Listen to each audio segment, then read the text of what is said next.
نحمدہ ونصلی ونسلم علی رسولہ الکریم، اما بعد۔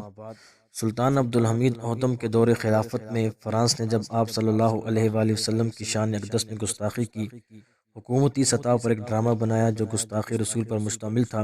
جب مسلمانوں کے شیر دل مجاہد سلطان محمد عبدالحمید اوہدم کو معلوم ہوا کہ فرانس نے ہمارے نبی پاک صلی اللہ علیہ وآلہ وسلم کی شان اقدس میں گستاخی کی ہے،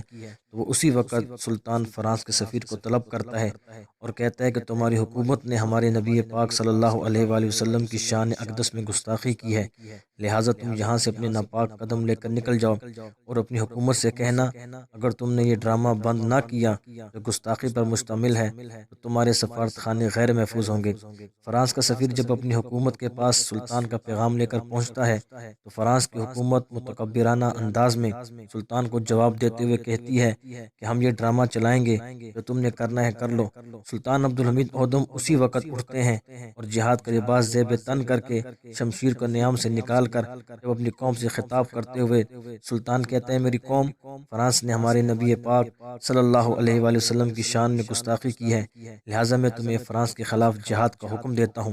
جہاد کا نام سن کر پورے فرانس میں ہلچل مچل جاتی ہے اور فرانس کی حکومت مجبوراً ڈرامہ بند کرنے پر مجبور ہو جاتی ہے۔